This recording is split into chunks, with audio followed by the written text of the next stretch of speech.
थे, आसान नहीं है 5 फीट 2-3 इंच कूदना। मेरी हाइट होगी 5 फीट 8 इंच इस वक्त।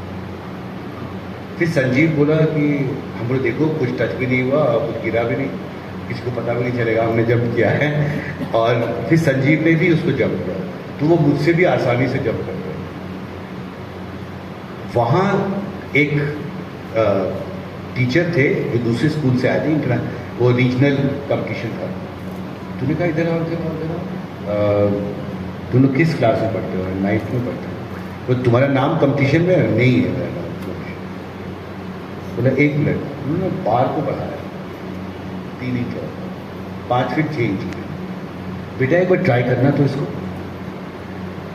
अच्छा मुझे पता नहीं था कि जो फर्स्ट आया था ना वो वाला बार फिक्स था। मैंने दोबारा जंप किया, उसको भी क्रॉस कर गया। वही कुछ सी कि ये दोनों बहुत आसानी से जंप कर रहे थे। और संजीव क्योंकि और हमसे भी लंबा था 4-5 इंच, तो वो और आसानी से जंप कर गया। तो वो हमारे पास आया, बोले कि तुमको पता है तुमने क्या किया? कि हम तो छोटे बच्चों को शामिल नहीं कर रहे थे, but you have actually both of you have defeated 12th standard students in high jump. और देन फिर एक चीज़ हुआ, फिर मैं जूनियर नेशनल्स गया और स्पोर्ट्स बहुत देखता था। और कहानी छोटी करता हूँ, जब 10th में आया तो मेरा जूनियर नेशनल्स में सिलेक्शन हुआ। वो KVS का एक SGFI गेम होता है, school games federation of India, Orissa के चारबाटिया में एयरफोर्स बेस में हुआ था नेशनल चैंपियनशिप। और पहली बार मैंने सॉल्ट लेक स्टेडियम देखा जहाँ हमारी ट्रेनिंग हुई कोलकाता में। और पहली बार हम बोकारो से बाहर जाकर हमने वो बड़ा शहर देखा। बोकारो बहुत छोटा है, उस वक्त 4-5 लाख पॉपुलेशन होगा, या तो इंजीनियर थे या रशियंस रहते थे, कोई नहीं रहता था उसके अलावा बोकारो में। स्टील प्लांट में जो काम करता है वो कर्मचारी, उनके बच्चों के लिए सेंट्रल स्कूल थे और कुछ नहीं था। तो जब वहाँ से वापस आया, जनवरी का महीना था, मैं 10th स्टैंडर्ड में था और 1 मार्च से बोर्ड होता है, बोर्ड एग्ज़ाम। तो पूरा साल ट्रेनिंग प्रैक्टिस ये करता रहा था उस चैम्पियनशिप के लिए। जब मैं वापस आया तो मुझे लगा कि मैं 7वें आसमान पे हूँ। मेरे रूम में 40-50 पोस्टर्स लगे होते थे स्पोर्ट्स पर्सन के, जैसे यहाँ पे लता मंगेशकर इन लोग का लगा है। मेरे रूम में जेवियर्स हो, तो मैं सब नाम आप नहीं जानते होंगे, उन्हें वर्ल्ड रिकॉर्ड बनाया था हाई जंप में इस बार। Boris Becker was my idol, Ivan Lendl, इनके पोस्टर्स लगे होते थे। मैं पूरे समय या तो स्पोर्ट्स करता रहता था या देखता रहता था। सो मैं जब दरवाजा खुला तो मुझे लगा मेरे माँ बाप बहुत खुश होंगे कि बेटा नेशनल से खेल के आया है। तो मेरे मदर ने दरवाजा खोला तो मैंने देखा मुझे देख के उनके आँख में आंसू आने लगे। तो मुझे लगा वो खुशी से बहुत खुश हो गई है। तो बाद में पता चला वो खुश नहीं हुई थी, वो बहुत ज़्यादा डिप्रेशन में थी कि उसके जो फ्रेंड्स थे उनके बच्चों ने 2-2 बार रिवीजन कर लिया था बोर्ड एग्जाम का, और इनका बेटा को लोग पूछता था उसने पढ़ाई किया है? वो बोला नहीं, वो तो पता नहीं कहाँ खेलने गया हुआ है, फेल हो जाएगा बोर्ड एग्जाम में। तो वो तनाव में आ गई मुझे देख के कि कैसे बोर्ड एग्जाम देगा, इसने साल भर तो पढ़ाई नहीं की है। बट फादर थोड़ा सपोर्टिव थे, पर वो एक पैशन था टू डू स्पोर्ट्स। उसके बाद जब समर वेकेशन हुआ तो मेरी मम्मी का घर था जमशेदपुर, मैं वहाँ पे गया था। और ये सब लाइफ चेंजिंग मोमेंट्स हैं। एक दिन अचानक से पिताजी आए बोकारो से, 4 घंटे का रास्ता था वहाँ से। उन्होंने कहा कि प्रिंसिपल साहब ने मैसेज भेजा है कि national institute of sports Patiala में एक ट्रेनिंग कैंप है जूनियर नेशनल्स जो लोग अच्छा किए हैं, एंड इंटरनेशनल कंपटीशन में भेजने के लिए वहाँ बच्चों का सिलेक्शन होना है। तो वो चाहते हैं कि आप पटियाला जाएँ, तो मैं तुमको लेने आया। तो मेरी ग्रैंड मदर ने पूछा कि पटियाला कहाँ है? तो उन्होंने कहा ये पंजाब में है। तो उस वक्त पंजाब में आतंकवाद बहुत ज़्यादा था। तो उन्होंने कहा मैं अपने बच्चे को नहीं जाने दूंगी पंजाब, वो जिंदा रहेगा तो बहुत कूद फाड़ लेगा। So she didn't allow me to go. By then there was, when the results came, of course first division आया था, पर जैसा बोकारो के बच्चे करते हैं एंड लेजेंडरी फॉर दैट, वैसा नहीं था। और मुझे एहसास हुआ कि शायद मुझे पढ़ाई भी करना चाहिए और स्पोर्ट्स भी करना चाहिए। तो मैंने खेलना तो मम्मी ने फिर मना ही कर दिया कि कहीं नहीं जाना है आपको, इन बोकारो के बाहर नहीं जाना, otherwise 12th will be more disaster. तो मैं फिर बीच का रास्ता में सोचा कि बट मेरा लाइफ में स्पोर्ट्स के अलावा कुछ है नहीं, तो मुझे स्पोर्ट्स जर्नलिस्ट बनना चाहिए। अगर मैं खुद नहीं कर सकता तो मैं कम से कम उनका इंटरव्यू करूँगा, अपने मैंने आइडल्स को देखने का मौका मिलेगा लाइफ में, जिनके पोस्टर्स मैंने लगाए। सो मैंने दिल्ली आने का फैसला किया। आप विश्वास नहीं करेंगे, 17 साल मेरी एज थी जब 12th पास किया, और मैं दिल्ली आया इस सपना के साथ कि मुझे जर्नलिस्ट बनना है। मेरे चाचा उस वक्त इंडिया टुडे में थे।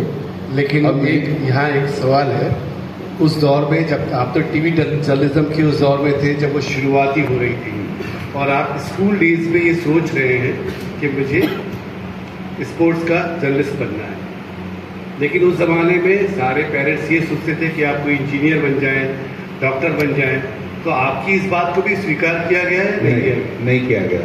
मेरी मदर चाहती थी कि मैं डॉक्टर बनूं, और उन्होंने मेरे से बहुत सारे फॉर्म भरवाए थे मेडिकल एग्ज़ाम के, लेकिन क्योंकि ऐसा भी श्योरिटी तो था नहीं कि मैं पास करूंगा, तो मैंने कहा कि अच्छा होगा कि हम दिल्ली यूनिवर्सिटी में अप्लाई भी करें, और मेरे सेंटर्स आप दिल्ली दे दीजिए, तो दिल्ली में ही एग्ज़ाम दे देंगे, और अगर क्योंकि एग्ज़ाम के लिए भी तो फिर मैं अकेले ट्रैवल कर नहीं पाऊँगा, तो एडमिशन के लिए भी ट्राई करते रहेंगे और एग्ज़ाम भी देते रहेंगे। तो एक बीच का रास्ता निकाला गया।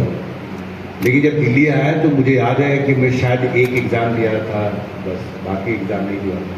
और एक बार मैंने अपने अंकल जिनके घर में रुका था, तो उनको, मेरे पिताजी को बोलते हुए सुना कि मुझे लगता नहीं है कि ये एग्ज़ाम देने के मूड में है। ये वो बोलता है मेरा बुखार हो गया है, पेट खराब हो गया है, मैं उतना दूर जा नहीं पाऊँगा अकेले, मैं एग्ज़ाम कैसे दूंगा। तो I actually ended up not every, मतलब डॉक्टर नहीं बनना था?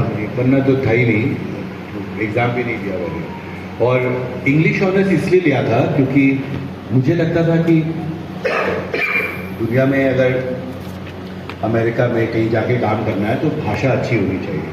मैं जिस शहर से आता था वहाँ लोग अंग्रेजी नहीं बोलते थे, वो कल्चर नहीं था। एक स्कूल था सेंट जेवियर, उसमें थोड़ा बहुत अंग्रेजी लोग बोलते थे, पर जब मैं दिल्ली आया तो मेरे पास अंग्रेजी बोलने का कोई अनुभव नहीं था, और मुझे लगा कि इंग्लिश लिटरेचर में एडमिशन लेना चाहिए क्योंकि लैंग्वेज बहुत महत्वपूर्ण है। चाचा बोलते थे भाषा से ही पत्रकारिता होती है, तो आपको अगर इंग्लिश लैंग्वेज जर्नलिज्म करना है तो आपको पहले अंग्रेजी पढ़ना पड़ेगा। तो मैंने इंग्लिश ऑनर्स में एडमिशन लिया, एंड गॉड वॉज काइंड। मुझे खुद ही आज भी विश्वास नहीं होता है।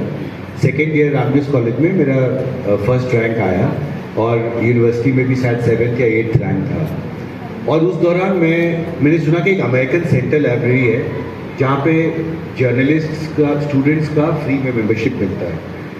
तो मैं American central library Connaught place में था, 100 नंबर की बस पकड़ के जाता था, और उस वक्त गल्फ वॉर के बहुत सारे वीडियोज़ वहाँ पे आए थे, लाइब्रेरी में रखे होते थे, और उनके पास सिस्टम्स भी थे।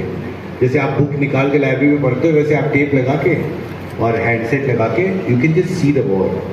तो मैं देखता था कि गल्फ वॉर, आपको पता है, दुनिया का पहला वॉर था जो लाइव ब्रॉडकास्ट हुआ था, और CNN की रिपोर्टिंग फुटेज थी।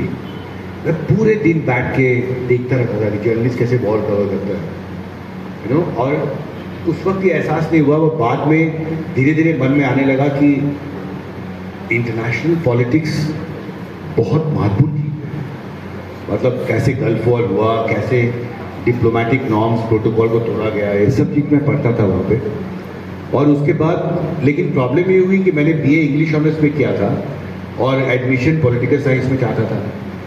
तो आज के दिन तो बहुत आसान है आपके लिए सब्जेक्ट चेंज करना। उस वक्त इंडिया में कोई यूनिवर्सिटी नहीं थी जो कंसीडर करने के लिए भी तैयार थी कि मेरा नाम MA में नाम लिखा दिया जाए पॉलिटिकल साइंस।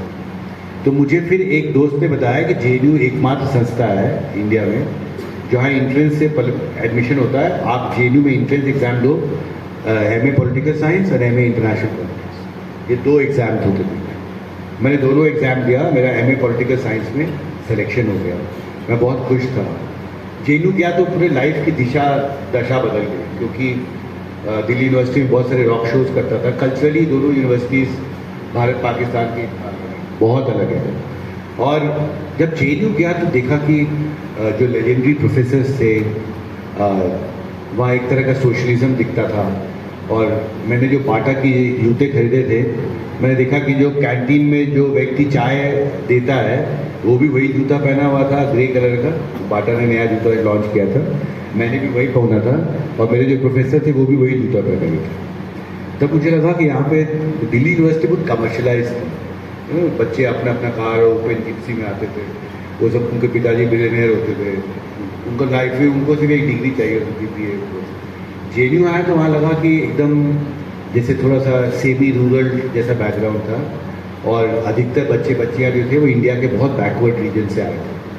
बहुत लोगों ने शहर पहली बार देखा था, बहुत लोगों ने अंग्रेजी के अल्फ़ाबेट सीखे थे बीए में, और वो सीधे एमए में वहाँ पहुँचे थे, क्योंकि एडमिशन पॉलिसी बहुत ही इंक्लूसिव थी और बहुत प्रमोट किया जाता था। और उस दौरान मैंने फिर लिखना शुरू किया स्पोर्ट्स पे, और मुझे याद है 20 अगस्त 1995 का दिन था, और मैं हर दिन सैटरडे या संडे को मेरा हाफ पेज का मैंने फीचर लिखा था स्टेफी ग्राफ पे, और मैं हर सैटरडे को जाके सुबह उठने के बाद सबसे पहले अपने हॉस्टल के कॉमन रूम में भाग के जाता था और उसके सप्लीमेंट चेक करता था कि छपा के नहीं छपा।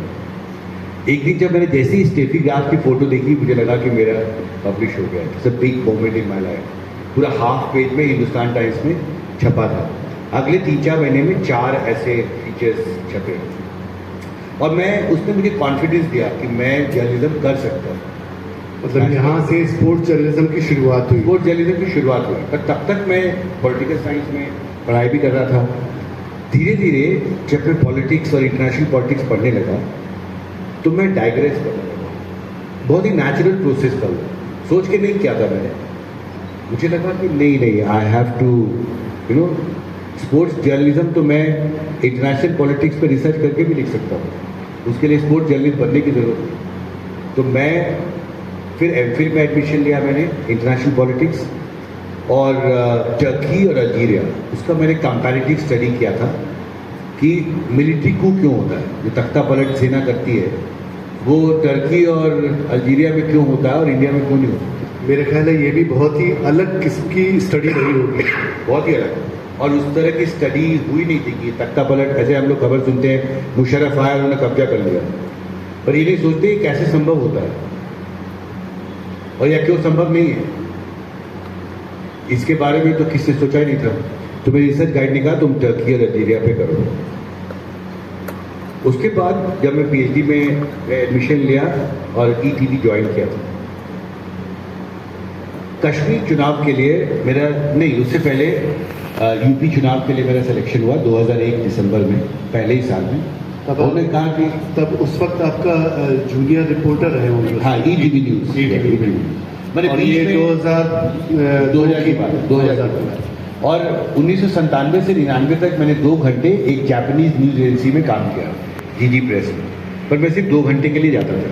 लेकिन उन्होंने जो सर्टिफिकेट दिया वो फुल टाइम का वर्क एक्सपीरियंस, तो मैं एमफिल भी कर सका। और काम्बर में एमफिल बहुत जगह नहीं दिखाता था कि मैं तो 2 साल का एक्सपीरियंस हो गया, आप मुझे रिपोर्टर बना सकते, because I knew nobody in the industry. पर मैं जब सोच रहा था तो पहले सोचा कि तुम्हारा मीडियम क्या होगा, तो मेरा फोटे तो राइटिंग था और रिसर्च, लेकिन मैंने टेलीविजन चुना।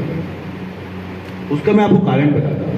कारण ये था कि उस वक्त इंडिया में जो लिटरेसी रेट थी वो 60-61% थी, मुझे वेगली याद है, 62% होगा, 63-64%। तो मैं हमेशा सोचता था कि 1/3 भारत तो पढ़ ही नहीं सकता है, तो मैं अगर रिपोर्ट करूंगा तो वो फिर पढ़ेगा कैसे, तो पढ़ ही नहीं सकता है। तो मैं उस तक, ये थोड़ा जेएनयू का सोशलिज्म वाला आइडियोलॉजी था, तो उन तक मैं अपनी बात कैसे पहुंचा सकता हूँ जो नहीं पढ़ लिख सकते। तो एक दोस्त ने कहा कि तो जब टीवी में जाना पड़ेगा, वो तो आईएएस की तैयारी कर रहा था, तो टीवी में काम करना पड़ेगा, क्योंकि वो तो जो बोल तो सुन और देख तो सकता ही है, और उस वक्त ये भी था कि जो नहीं भी देख सकता वो तुम्हारा आवाज़ सुन लेगा। ऐसे दोनों लेना है। तो देखिए, आप जब ये सब फैसले आधार रखते हैं जिंदगी के, उसी स्प्लिट सेकंड में ये फैसला हुआ कि मुझे कौन से मीडियम में जाना है। तो मैंने ये पहले तय किया, जैसे लगता है ना जैसे हम अपना रिसर्च एब्स्ट्रैक्ट तय करते हैं जेएनयू में, पीएचडी हम किस चीज़ पे करेंगे, उस तरह का मैंने फैसला किया था, मुझे याद है। तो मुझे टीवी में रहना। दूसरा फैसला था कि आप कवर क्या करेंगे। I will cover politics. मैंने अपने आप को बोला we have to stick to this. बहुत पैसे मिल रहे थे, हिंदुस्तान टाइम्स ने कहा तुमको मैं दुगुना पैसा दे देंगे, तुम रायपुर ब्यूरो चले जाओ, रांची ब्यूरो चले जाओ, झारखंड से आया हो, और वहाँ छप भी रहा था मेरा आर्टिकल से, नो सॉरी, मैं टीवी में काम करना चाहता हूँ और दिल्ली में काम करना चाहता हूँ।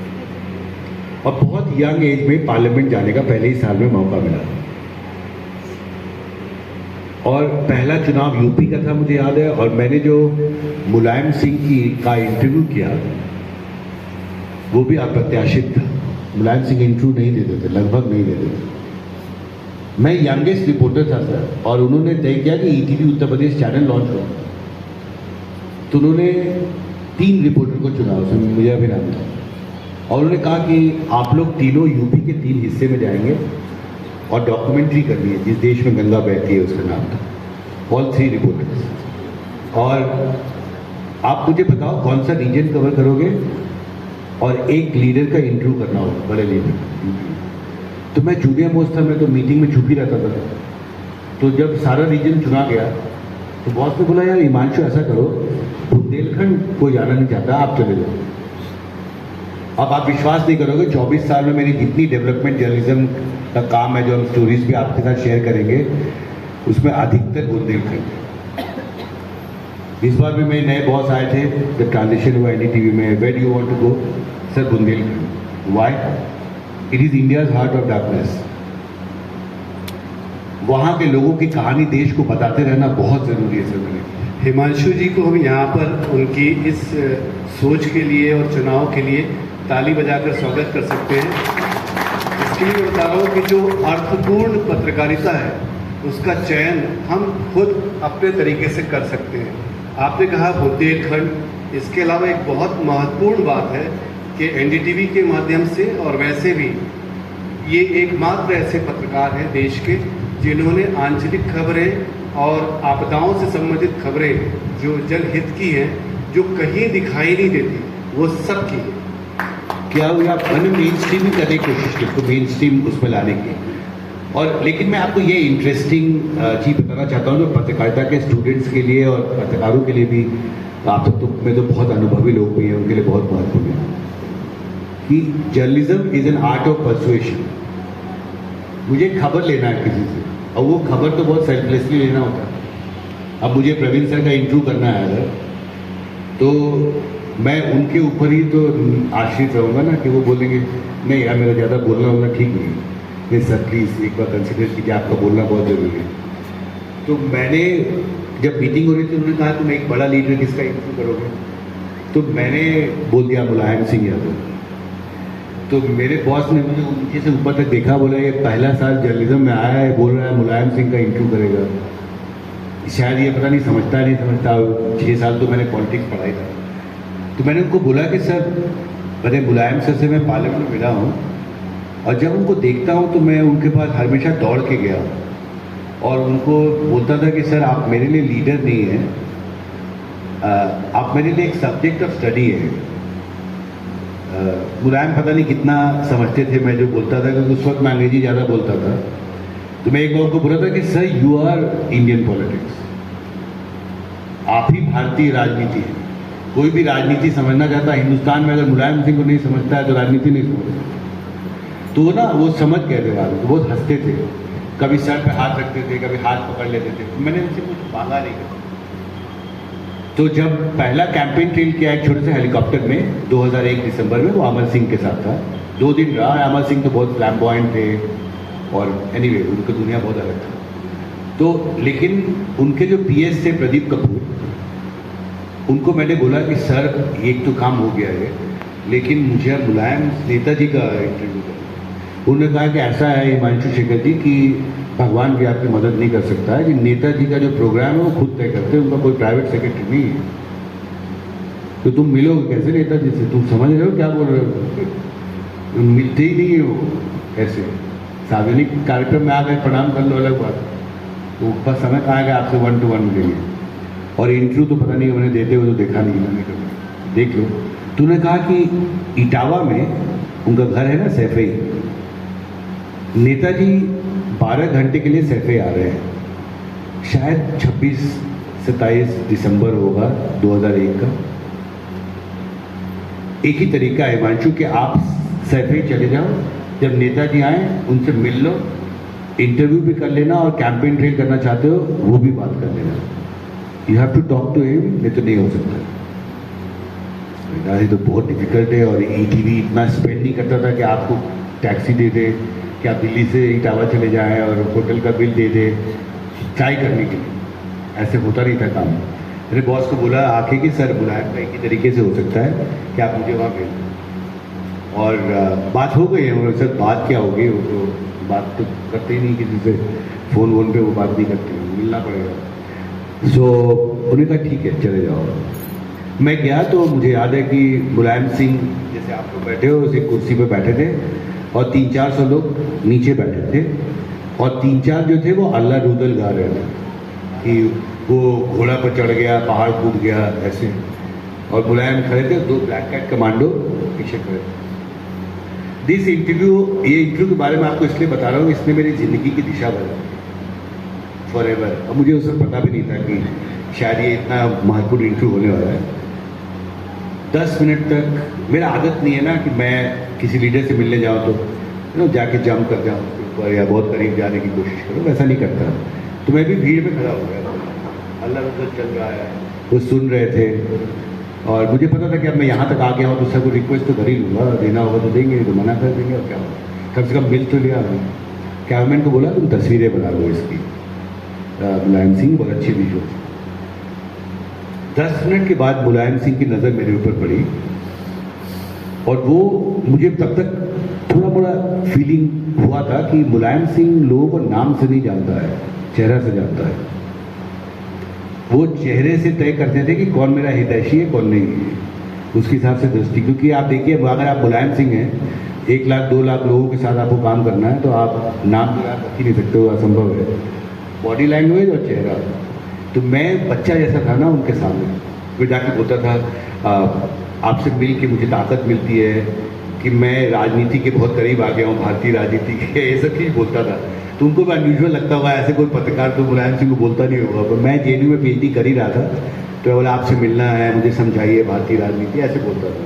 कभी नहीं बोलता था इंटरव्यू दीजिए, आप मुझे समझाइए। जैसे मैडम स्माइल कर रही है वैसे वो हंसते थे, थोड़ा शॉक भी होते थे कि क्या बोल रहा है। बोले कि हाँ करेंगे ना, करेंगे, खाएंगे, बहुत ज़्यादा खाएंगे, ज़्यादा खाएंगे, ऐसे बोलते हुए हाँ हाँ करें। तब तक उनकी मर्सिडीज कार आती थी, वो निकल जाती। सो जब वहाँ गया तो उनकी नज़र पड़ी, उन्हें बुलाया और एक ब्लैक कैट को बोला एक और कुर्सी ले आओ। तो उन्होंने कुर्सी बगल में लगाया और वो अल्लाह रुदल चल रहा है। और उनका आदत था अफेक्शन दिखाने के लिए वो हाथ पकड़ लेते थे किसी भी व्यक्ति का, जिनको वो अफेक्शनेट थे जो भी होगा उनका। I always found it weird why he holds my hand like this, he will hold my hand. और कैसे आना हुआ, कहाँ रुके हो, धर्मेंद्र यादव से बात हुआ। धर्मेंद्र यादव अभी तो सांसद हैं, उसमें मैनेजर थे उनके भतीजा। मैंने कहा सर हमने इटावा में होटल बुक कर लिया, जेएनयू वाला आइडियोलॉजी था ना, I will not take benefits from you, we have booked our room, आप बस सीन 2 ले लो, आई विल नॉट लीव।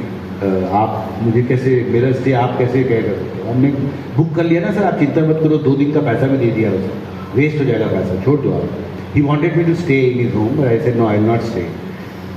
और क्या करना, हाँ सर आपका इंटरव्यू करना, चुनाव हो रहा है, हाँ टाइम नहीं है, सुबह 6 बजे हमको जाना है हेलीकॉप्टर से यहाँ से लखनऊ, और उसके बाद कैंपेन ट्रेन शुरू हो रहा है और अभी तो मैं तैयार नहीं हूँ, नहीं हो पाएगा। अब उसके बाद तो हम लोग सर एक बार आपसे सुबह मिल लूँ, अगर 5 मिनट समय मिल जाए आपको तो हम इंटरव्यू कर लेंगे। हाँ सुबह खा पाया, ऐसे ही बोलते ही थे वो। मैं उनकी भाषा भी बहुत लोग ना पहली बार में नहीं समझ पाएगा, मैं समझने लगा था उनको। अगले दिन 3 बजे सुबह पहुंच गया मुलायम सिंह का जो सैफई घर है ना, वहाँ 2 घर है, एक पुराना वाला घर है जो पुश्तैनी घर है और एक मिनी होटल जैसा है 3 स्टोरी 4 स्टोरी, उसमें बैरा होते हैं, ब्लैक कलर का ड्रेस पहनते हैं, मुझे पता है। वो मुलायम सिंह का नया घर था, उसमें गेस्ट वेस्ट रहते थे, बहुत सारे रूम खाली रहता था। तो 3 बजे मैं उनके गेट पे पहुंच गया, रात में सोया नहीं था उस दिन। हमने कहा कि ये बोल रहा है 4 बजे आने के लिए, घर एक कैसा आदमी है, और 6 बजे चले ही जाएंगे, तो मैं सोऊंगा तो उठ ही नहीं पाऊंगा 4 बजे ना, तो मैं फिर सोया ही नहीं सर। 2-2:30 बजे हम इटावा से निकले, 3 बजे पहुंच गए उनके घर गांव में और बाहर खड़े हो गए। एग्जैक्टली जैसा धर्मेंद्र यादव ने बोला था 4 बजे वो वॉक करने जाएंगे, एग्जैक्टली 4 बजे गेट खुला, पहले 4 ब्लैक कैट कमांडो बाहर आए, उसके बाद नेताजी आए और उसके पीछे से 4 और ब्लैक कैट कमांडो आए। वो अजीब टाइप का वॉक, मुझे लगता हूँ कि वो वॉक भी करते थे तो 8 ब्लैक कैट कमांडो होता था। तो मुलायम ने तीसरी नज़र से मुझे देखा, क्योंकि और तो कोई था नहीं सुबह के 4 बजे। मैं कुछ बोला नहीं, उनको वैसे खड़ा दिखा दिया चेहरा कि मैं आ गया हूँ। अच्छा मैं ये सब चीज़ जानता नहीं था, मुझे जेएनयू में पीएचडी कर रहा था, पर एक डेस्परेशन था कि मैं इतना दूर आया हूँ तो मैं करके जाऊँ, ये था। मैं जानता नहीं था, कभी इंटरव्यू ही नहीं किया था किसी बड़े नेता का उससे। मुझे पता ही था बड़ा लीडर मिलता कैसे है। This is how you learn, with hard work, with desperation, with passion. You खड़ा रहा। आधे घंटे में आए और फिर धर्मेंद्र बाहर आए। उन्होंने कहा कि अब नेताजी तैयार होने गए, 5 बजे आएंगे, 5:30 में निकल जाएंगे, बस वही विंडो है तुम्हारे पास, और हाथ पैर तो गिर जाना होंगे। वो बोलते नहीं है, देख लो अब तुम्हारा पता नहीं इतना दूर से तुम कैसे आ गए हो बिना अपॉइंटमेंट के, ऐसे नहीं करना चाहिए रिपोर्टिंग, ऐसे बोला उसने। कुछ पता नहीं है, मेरा तो अधिकार ही नहीं है नेताजी को बोलने का, वो खुद ही तय करते। He came and such a master public manager. 35-40 लोग सुबह जमा हो गए थे सैफे में। 4-5 मिनट में उन्होंने 35 लोगों को निपटा दिया। किसी को बोला हाँ तुम्हारी लाश आ देंगे दिल्ली में, पेपर जो हमें बदल भी करा था, हम तस्वीरें ले रहे थे। And suddenly I realise that वो 5:30 को उनको निकलना है, अभी बज रहा है 5:15। तो नेताजी ने फ्री हो गए वो 5-10 मिनट के लिए। तो मैं उनको डेस्परेट होकर बोला, और सर मेरा इंटरव्यू? तो उन्होंने कहा देखो अभी तो मैनिफेस्टो भी नहीं आया समाजवादी पार्टी का, मैं क्या बोल पाऊंगा इंटरव्यू में, मैनिफेस्टो भी पब्लिश नहीं हुआ है। तो मैं इन हफ उनको बोला कि सर नेताजी ऐसा है कि आप जो उत्तर प्रदेश के लिए करना चाहते हैं वही तो मैनिफेस्टो है समाजवादी पार्टी का। ये बात मत बोलिए कि आप जो सोचते हैं वो प्रिंट नहीं हुआ है इसलिए आपको पता नहीं है। आप जो उत्तर प्रदेश की जनता के लिए करना चाहते हैं मुझे बता दीजिए इंटरव्यू, जब सत्ता में आएंगे तो ये करेंगे, ये मुलायम सिंह को कैसे नहीं पता होगा। तो वो देर हो जाएगा, हेलीकॉप्टर फ्लाई करना है, लखनऊ जाना है, बहुत देर हुआ, ऐसे बोल रहे थे। तो मैंने कहा बस आप एक बयान दे दीजिए, लंबा सा 2 मिनट का एक बयान दे दीजिए। हमने कुर्सी लगा के रखा था, एक ही कैमरा था। 5:30 बजे सुबह, रोशनी भी कम ही थी, धीरे धीरे रोशनी हुई थी। कैमरा लगाया, उनको बिठाया, केबल लगाया, और एक लंबा सा क्वेश्चन मैंने पूछा। कम से कम दिखाने के लिए एक क्वेश्चन एक आंसर तो हो जाएगा 3-4 मिनट का। वो बोलने लगे, और he is a brilliant speaker, तो 4-5 मिनट तक बोले। तो मैंने फिर उन्हीं से रिलेटेड एक और चीज़ बोल दिया कि आपने ये जिक्र किया कि गरीबी दूर करेंगे, कैसे क्या नया नीति लाएंगे आप बताइए। तो फिर जवाब देने लगे उसका, बोलते बोलते 26 मिनट हो गया।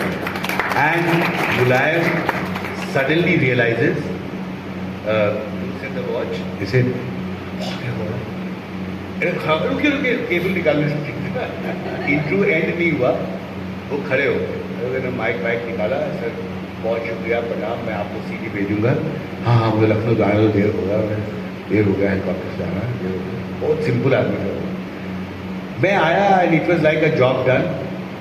और ETV उत्तर प्रदेश चैनल जब लॉन्च हुआ तो प्रोमो में चलने लगा मुलायम सिंह इंटरव्यू। और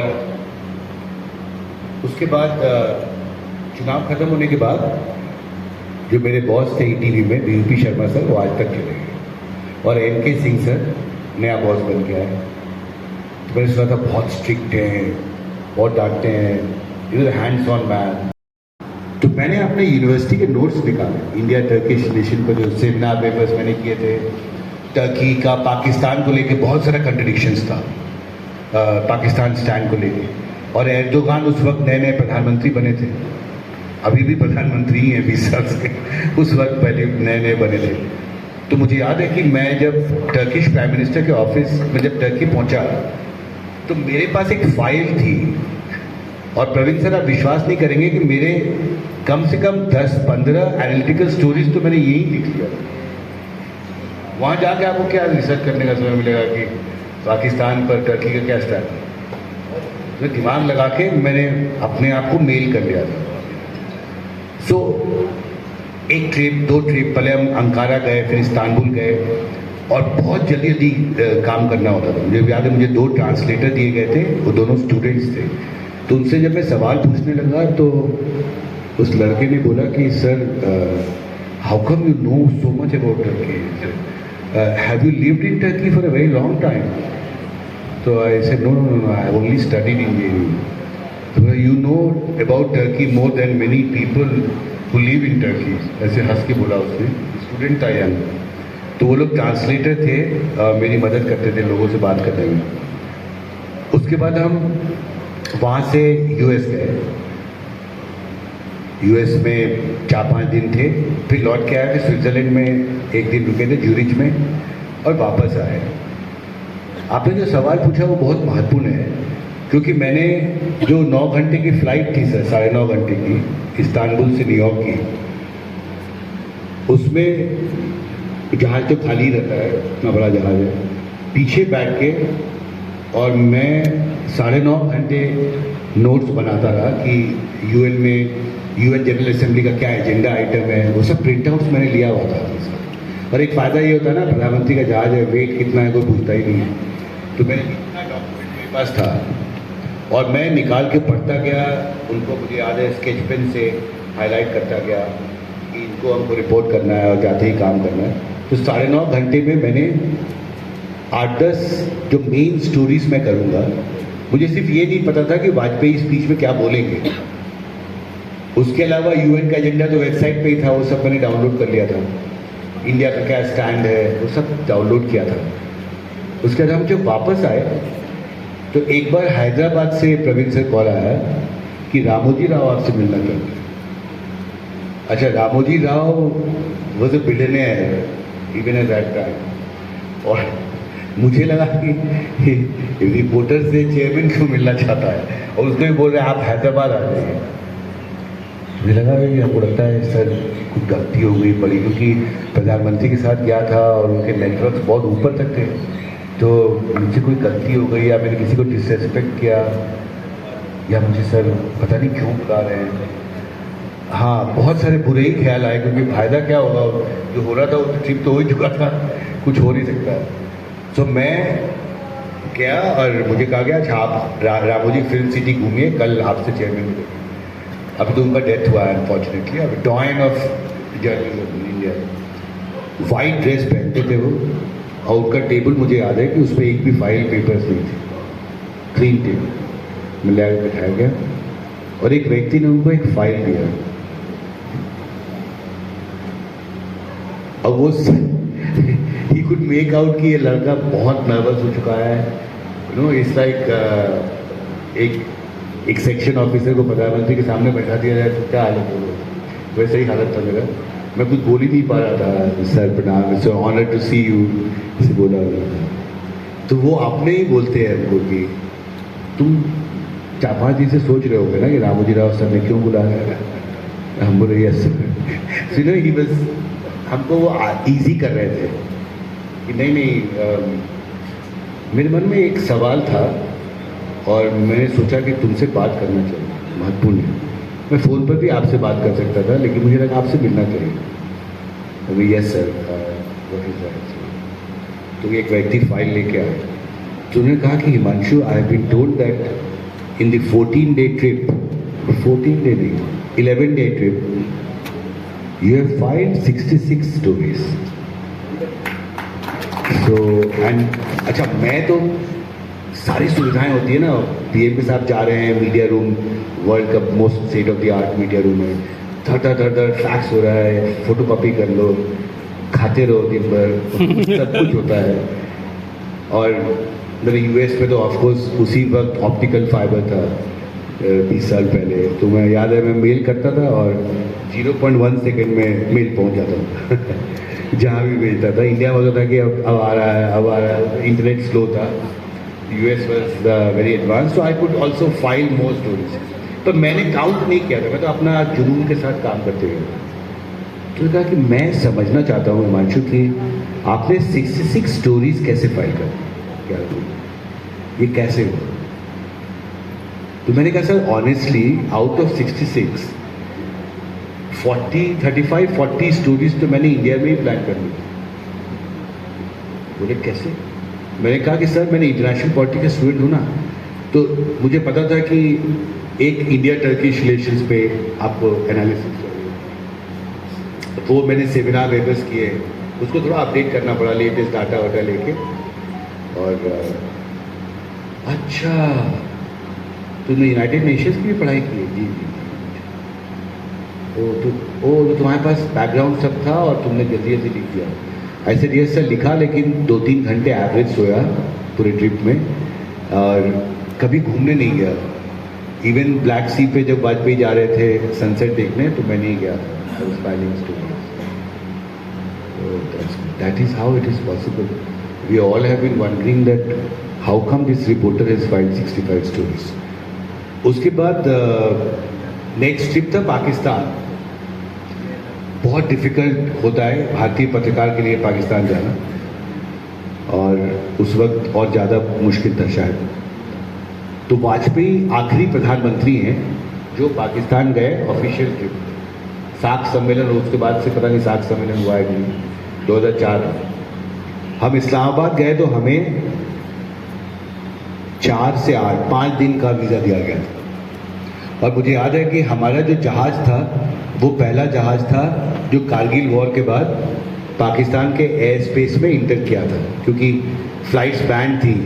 तो उस दौरे से वो बैन हटा, क्योंकि हम लोग को वहाँ जाना ही है, तो वो बैन हटाया गया।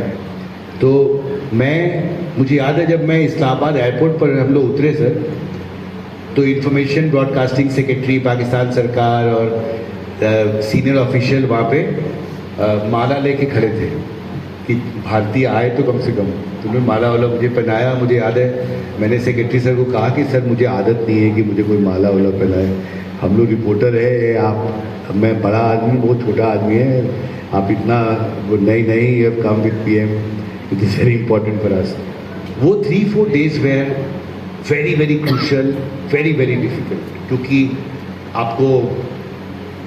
आप सर्वेलेंस में होते हो, आपको कहा जाता है रूम में स्टोरीज प्लान मत करो, there is always the possibility of room being booked by the agency, you know the agency I am talking about. और बहुत सारे रिस्ट्रिक्शंस, कहीं भी जा रहे हैं कुछ ये लगता था कि शैडो कार की पीछे आ रही है, ऐसा लगता था मुझे। और वो दौर भी वैसे ही तैयारी करके गया था। और एनके सिंह सर भी बहुत रिसर्च करते थे।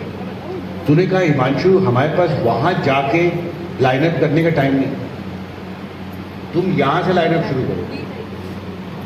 तो मैंने पाकिस्तान के पूर्व विदेश मंत्री, पूर्व इंटरनल सेक्रेटरी, बहुत सारे पॉलिटिशियंस, ट्रेजरर, बेनज़ीर भुट्टो के पार्टी के, पीपीपी पार्टी के, सबको सर मैंने लाइनअप दिल्ली से ही कर लिया था।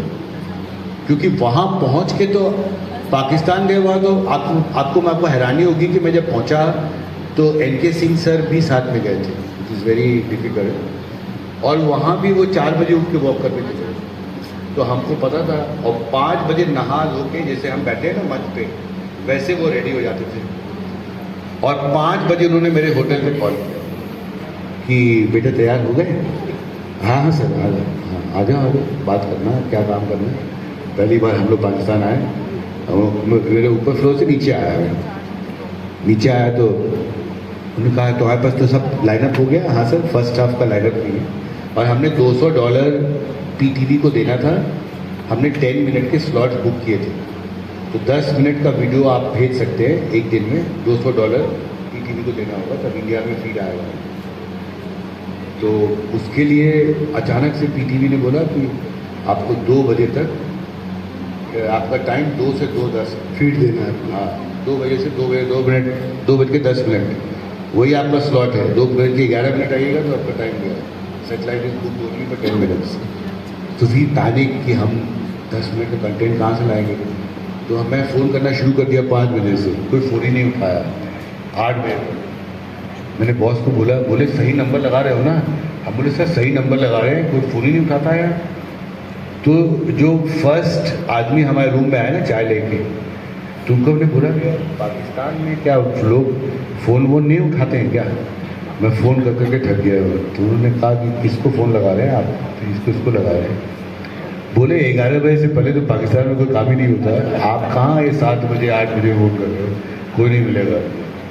तो पहला व्यक्ति मिले PPP, Pakistan People's party, Benazir Bhutto के जो खजांची थे, former finance minister. And he understood. I called him, hi Himanshu, why are you so desperate? Are you in Islamabad? Yes sir, I have to meet you. हाँ आप आ जाओ। तो ऐसा करो 1 बजे आ जाओ, लंच करते हैं। हम बोले सर 1 बजे तक तो ट्रेजेडी हो जाएगी, क्या हो गया? तो आपका इंटरव्यू करके 2 बजे तक पीटीवी ऑफिस भी पहुंचना है, और हम जानते ही नहीं है कि आप इस्लामाबाद में कहाँ रहते हैं और आपके घर से पीटीवी कितना दूर है। हमको क्या पता, तो टैक्सी से घूम रहे हैं। अच्छा अच्छा, तो तुम जल्दी आना चाहते हो? हम बोले सर आप अभी बुलाएंगे हम अभी आ जाएंगे आपके पास, ऐसा करो अभी आ जाओ। He was very nice, so he gave an interview. But foreign territory पे जब आप जाते हैं तो बहुत सारे प्रोटोकॉल्स नॉर्म्स अलग होते हैं, और सब देश का कल्चर अलग है, न्यूज़ गैदरिंग का प्रोसेस अलग है, उनके रूल्स लॉज अलग हैं, और कई बार आपको पता ही नहीं होता। जैसे न्यूयॉर्क में मैं देखा बहुत सारे इंडियन आ रहे हैं, तो मुझे ईटीवी ने कहा था जो इंडियंस रहते हैं न्यूयॉर्क पे उस पर एक स्टोरी कर, तो मैं विजुअल लेने लगा, तो पहला ही फ्रेम में 5-6 लड़कियां उधर से आ रही थी, I could see that they were Indians, Indian origin की मतलब। मैं वीडियो बना रहा था, अचानक से मैं वीडियो बना रहा हूँ, देखा वो 6 लड़कियां मेरी ही तरफ आ रही हैं, तो मुझे लगा कि भाई ये तो इधर से आके इधर चले जाना था ना उनको, तो देखिए स्टार्टेड वॉकिंग टूवर्ड्स मी। तो उसमें से एक लड़की ने बहुत रूडली कहा मुझे कि who on earth has authorised you to take my photo. तो इंडिया में तो ऐसा प्रॉब्लम है नहीं ना, इंदौर में मैं अगर खड़ा हो जाऊँ कोई मना थोड़ी करेगा मुझे, और खुशी हो जाएंगे ऐसे ऐसे कर देंगे क्या हो। शी वाज, वो नाराज थी कि उसकी प्रिवेसी का हनन हो रहा है, कि मैंने उसके परमिशन के बिना उसका वीडियो कैसे बनाया। इनक्रेडिबल। तो मैंने कहा मुझे माफ़ कर दीजिए, आज मेरा दूसरा ही दिन है, लाइफ में पहली बार अमेरिका आया हूँ, कल ही आया हूँ, आज दूसरा दिन है, मुझे नहीं पता कि यहाँ वीडियोग्राफी नहीं कर सकते या बिना परमिशन के नहीं कर सकते। सो बहुत सारी चीज़ें आप